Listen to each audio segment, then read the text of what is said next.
Students, in this video we will see about a McKelsey method having a SSB with UDL on its partial portion. So let we go on problem. A beam of length 8 meter is simply supported at its ends.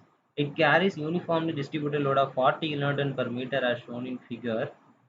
Determine the deflection of the beam at its midpoint and also position of the maximum deflection and maximum reflection. Take E equal to 2 into 10 power 5 Newton per mm square, that is Young's modulus, and the moment of inertia I equal to 4.3 into 10 power 8 mm power 4. So the diagram is shown in figure here. So from the problem, let's take the given data and write here. Length is 8 meter, that is overall length of the span of UDL is 8 meter. Sorry, length of the beam is 8 meter and UDL is having the weight of 40 kilonewton per meter and the value of Young's modulus and moment of inertia I 2 into 10 power 5 and 4.3 into 10 power 8 mm power 4. After this, first we have to calculate the reaction force for the SSB, RE and RV values. Taking moment about A, we get the RB into total distance of SSB is 8. So RB into 8 equal to, for UDL, we put the formula like load into distance divided by 2. If case there is any empty space in between that load and to the left support, means we just simply add that value. So here the UDL is, so UDL is there, we substitute the formula here, load into distance divided by 2 plus that left empty space here. So load is 40 and the distance is here 4 meters. So 40 into 4 into 4 by 2 and the empty space is 1 meter. So plus 1. So 40 into 4 into 4 by 2 plus 1. So substitute this equation and finally we get the value RB equal to 480 by 8 equal to 60 kilonewton, and the next formula total load equal to RA plus RB, or RA plus RB equal to total load. In last step we find out the value of RB and here total load. So what is the load present above the beam?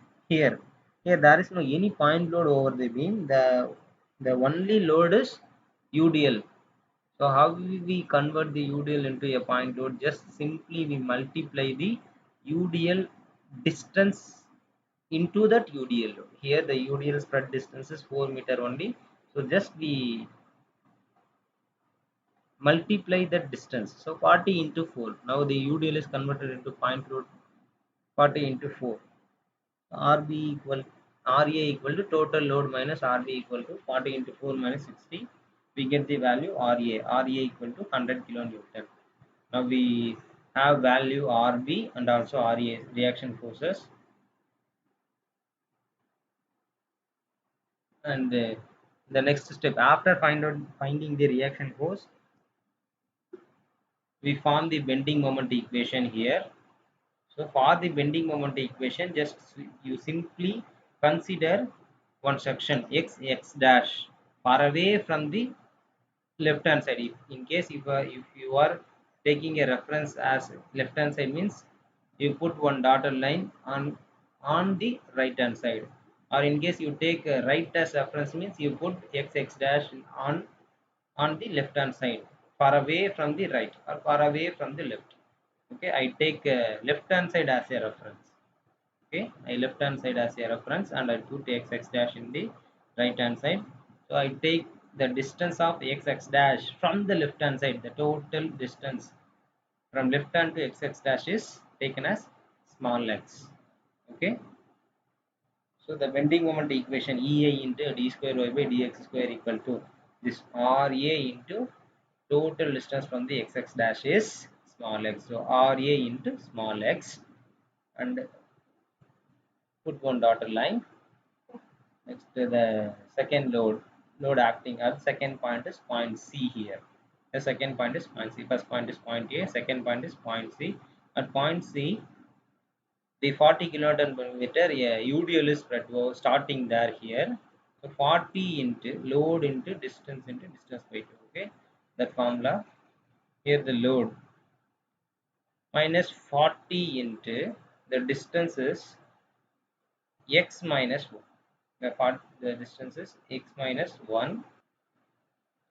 So minus 40 into, because a load is acting on top of the beam here at point C. So 40 into x minus 1 into x minus 1 divided by load into distance divided by 2, and dotted line again it is plus, because here note this point, it is necessary to extend the uniformly distributed load, up to the point B, compensating with an equal upward load of 40 kN per meter over the span of dB. So here for this top load we have to compensate one load.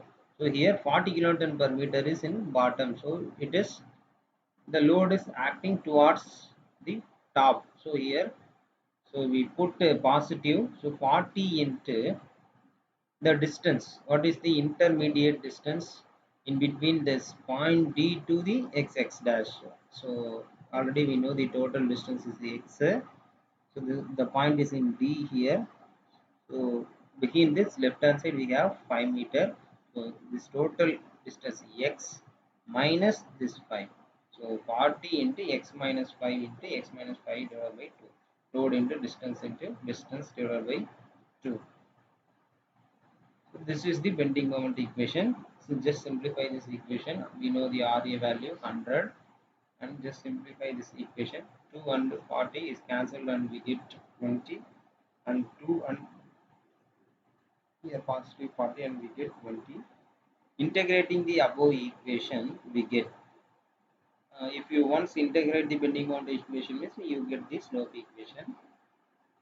Here ei into dy by dx equal to 100 x square by 2, because the if the x is integrated means you get x square by 2. 100 into x square by 2 plus the constant value c1 is added here, and put one dotted line, and this is the second section minus 20 into x minus 1 the whole cube by 3, because take x minus 1, this whole term as considered as x. So x square is, if you integrate the x square means x cube by 3. So x minus 1 whole cube by 3, and similarly this step, and integrating the above equation we get, this is the first equation is, first bending, you can build the bending moment equation. Once you build means you integrate the bending moment equation to get the slope equation. By integrating the slope equation you get the deflection equation. To get the deflection you integrate the above equation. Ei into dy by dx is integrated, you get ei into y 100 x square by 2. Here x square, if you integrate x square means it becomes x cube by 3. X cube by 3, you cancel this 2 and 100, it gets the value 50, and here you get the value 50 into x cube by 3 plus c1 into x plus c2. 20 into x minus 1 the whole cube by 3. So 20 into x minus 1 whole power 4 divided by 4. This 4 is cancelled 20 in 5 times. So 5 by 3 into x minus 1 whole power 4 plus again here x minus 5 the whole power 4 divided by 3 here.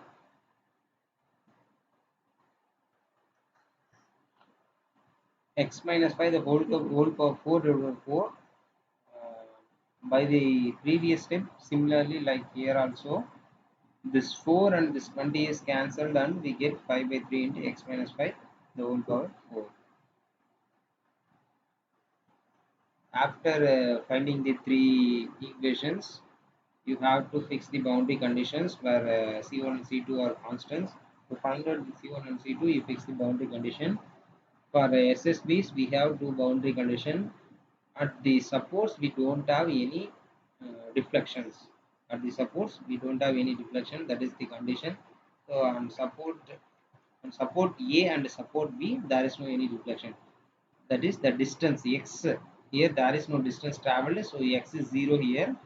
So when the distance is traveled up to 8 meter here, in 8 meter also there is no any deflection. On the 0 meter also we don't have any deflection. So at x equal to 0, the deflection y is equal to 0. At x equal to 8 meter, the deflection y is equal to 0. That is the boundary condition taken here. Let's substitute the x equal to 0 and y equal to 0, that is boundary condition 1, in the deflection equation, that is in equation number 2.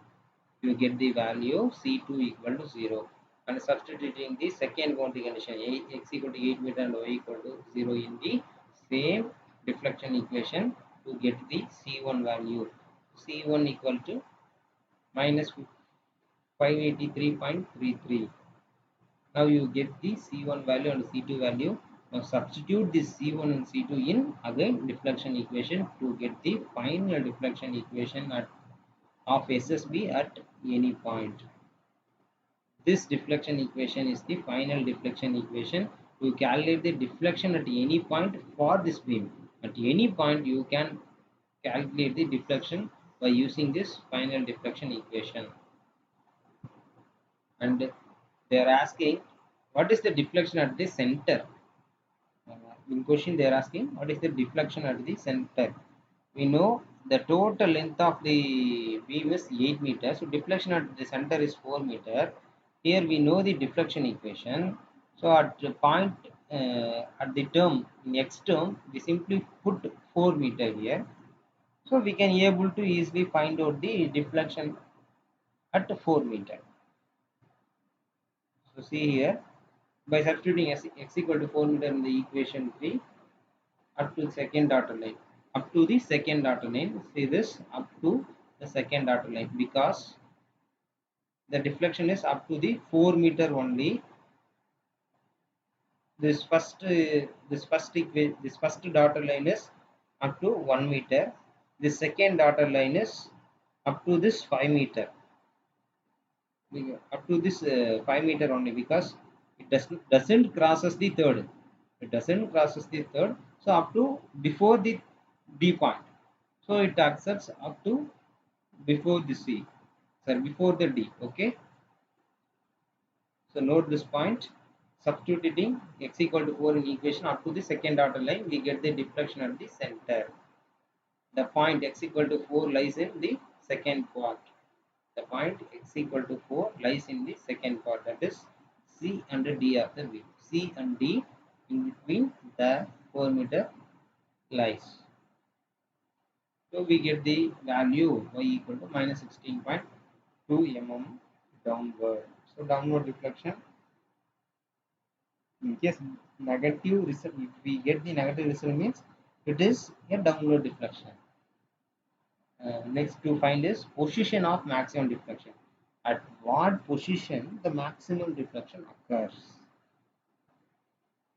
To get the if you want to find out the position means, first you know one thing. When the maximum deflection occurs on that point, the slope is 0. So take this logic and calculate the maximum position of the maximum deflection on this beam. We know the slope equation, that is dy by dx equal to 0, that is equation number 1. We know that just to take that equation and put 0 in the dy by dx value. By solving the equation and using trial and error method, you get the value x equal to 3.83 meter from the left hand side, from the support A. So from the support A up to 3.38 meter, you get the maximum deflection. Now substitute the value x equal to 3.83 in the deflection equation to get the maximum value. We already find out one maximum deflection value equation in equation 3 and put x equal to 3.83 in that equation 3 to find out the maximum deflection value. Here the maximum deflection value is minus 16.33 mm. I hope you understand you all. Just practice it, students. Thank you.